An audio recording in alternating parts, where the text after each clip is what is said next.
Assalamualaikum warahmatullahi wabarakatuh. Salam sejahtera untuk kita semua. Puji syukur atas nikmat yang Tuhan limpahkan sehingga kita dapat belajar dalam keadaan sehat pada hari ini. Para pelajar Indonesia yang hebat, Ibu akan menyampaikan materi PPKN yang berjudul Struktur Politik Indonesia. Sistem politik menghasilkan output berupa kebijakan-kebijakan negara yang bersifat mengikat kepada seluruh masyarakat negara tersebut. Melalui sistem politik, aspirasi masyarakat berupa tuntutan dan dukungan yang merupakan cerminan dari tujuan masyarakat dirumuskan dan selanjutnya dilaksanakan oleh kebijakan-kebijakan negara tersebut. Dalam menjalankan sistem politik suatu negara, diperlukan struktur politik atau lembaga negara yang dapat menunjang jalannya pemerintahan. Struktur politik itu sendiri merupakan cara untuk melembagakan hubungan antara komponen-komponen yang membentuk bangunan politik suatu negara supaya terjadi hubungan yang fungsional. Struktur politik di Indonesia terbagi menjadi dua, yaitu suprastruktur politik dan infrastruktur politik. Suprastruktur politik. Suprastruktur politik diartikan sebagai mesin politik resmi di suatu negara yang merupakan penggerak politik yang bersifat formal.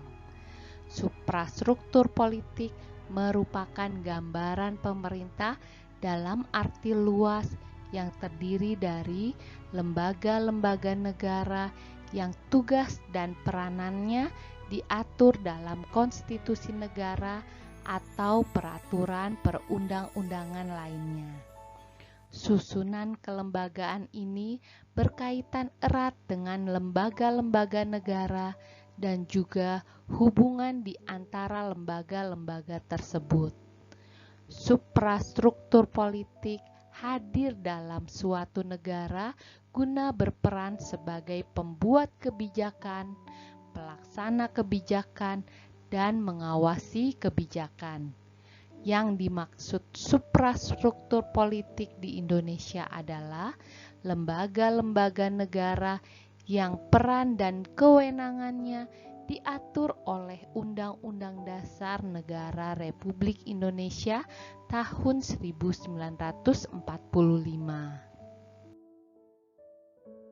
Adapun yang menjadi kekuatan suprastruktur politik yang tergolong ke dalam Lembaga Tinggi Negara Indonesia adalah Majelis Permusyawaratan Rakyat atau MPR. Majelis Permusyawaratan Rakyat atau MPR merupakan lembaga negara yang bertugas untuk mengubah serta menetapkan Undang-Undang Dasar atau UUD, melantik presiden dan atau wakil presiden berdasarkan hasil pemilihan umum dalam sidang paripurna MPR. Kemudian memutuskan usul DPR berdasarkan putusan Mahkamah Konstitusi untuk memberhentikan presiden dan atau wakil presiden dalam masa jabatannya setelah presiden dan atau wakil presiden diberi kesempatan untuk menyampaikan penjelasan di dalam sidang paripurna MPR. Dewan Perwakilan Rakyat atau DPR. Dewan Perwakilan Rakyat merupakan lembaga negara yang memiliki fungsi legislasi, fungsi anggaran, dan fungsi pengawasan. Dewan Perwakilan Daerah atau DPD. Dewan Perwakilan Daerah merupakan bagian keanggotaan MPR yang dipilih melalui pemilu dari setiap provinsi. DPD memiliki hak untuk mengajukan rancangan undang-undang yang berkaitan dengan otonomi daerah dan yang berkaitan dengan daerah. Presiden atau wakil presiden. Presiden merupakan pemegang kekuasaan pemerintahan di suatu negara. Dalam menjalankan tugasnya, presiden akan dibantu oleh satu wakilnya. Mahkamah Agung atau MA. Mahkamah Agung adalah lembaga negara yang memegang kekuasaan kehakiman di samping sebuah Mahkamah Konstitusi di Indonesia. Mahkamah Konstitusi atau MK.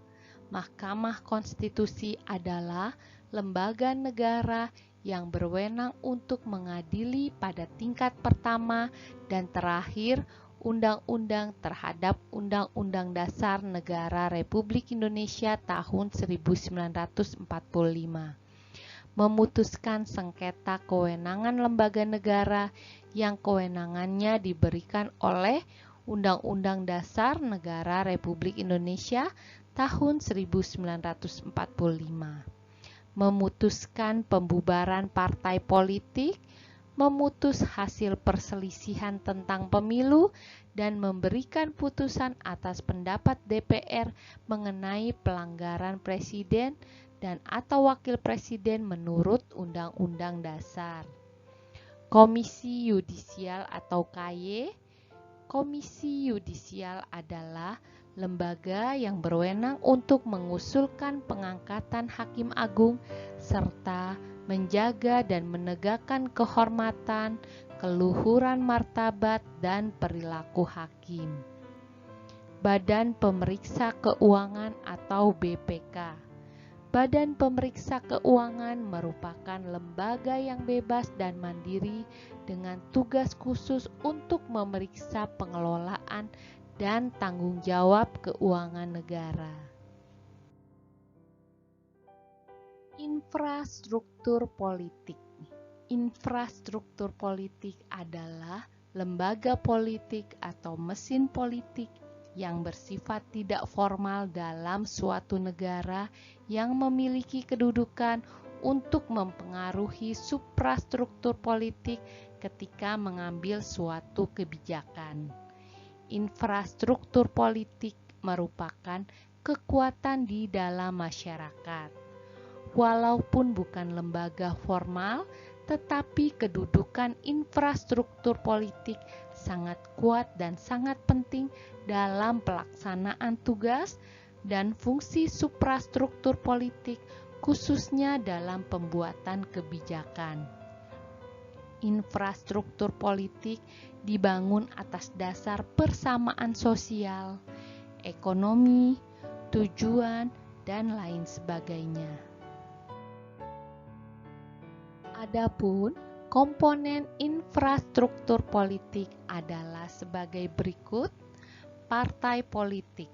Partai politik merupakan organisasi politik yang dibentuk oleh sekelompok warga negara Indonesia dengan sukarela atas dasar persamaan kehendak serta cita-cita guna memperjuangkan kepentingan anggota, masyarakat, bangsa, serta negara melalui pemilihan umum. Partai politik berdiri karena adanya dorongan persamaan kepentingan dan cita-cita politik. Kelompok kepentingan interest group, yaitu kelompok yang mempunyai kepentingan terhadap kebijakan politik negara. Kelompok kepentingan bisa menghimpun atau mengeluarkan dana dan tenaganya untuk melaksanakan tindakan politik yang biasanya berada di luar tugas partai politik. Seringkali kelompok ini bergandengan erat dengan salah satu partai politik atau adanya bersifat independen atau mandiri. Untuk mewujudkan tujuannya, tidak menutup kemungkinan kelompok kepentingan dapat melakukan negosiasi dan mencari dukungan kepada masyarakat perseorangan ataupun kelompok masyarakat. Contoh dari kelompok kepentingan adalah elit politik, pembayar pajak, serikat dagang, lembaga swadaya masyarakat atau LSM, serikat buruh, dan sebagainya. Kelompok penekan atau pressure group, yaitu kelompok yang bertujuan mengupayakan atau memperjuangkan keputusan politik yang berupa undang-undang atau kebijakan publik yang dikeluarkan pemerintah sesuai dengan kepentingan dan keinginan kelompok mereka. Kelompok ini biasanya tampil ke depan dengan berbagai cara untuk menciptakan pendapat umum yang mendukung keinginan kelompok mereka. Misalnya dengan cara berdemonstrasi, melakukan aksi mogok, dan sebagainya. Media komunikasi politik, yaitu sarana atau alat komunikasi politik dalam proses penyampaian informasi dan pendapat politik secara tidak langsung, baik terhadap pemerintah maupun masyarakat pada umumnya. Sarana media komunikasi ini antara lain adalah media cetak seperti koran, majalah, buletin, brosur, tabloid, dan sebagainya, sedangkan media elektronik seperti televisi, radio, internet, dan sebagainya. Tokoh politik atau politisi, seseorang yang terlibat dalam politik dan kadang juga termasuk para ahli politik. Politisi juga termasuk figur politik yang ikut serta dalam pemerintahan. Tokoh politik mempunyai tujuan untuk menjunjung tinggi pendapat-pendapatnya. Demikian pembahasan materi kali ini. Sampai jumpa lagi anak-anak hebat yang soleh dan soleha. Wassalamualaikum warahmatullahi wabarakatuh.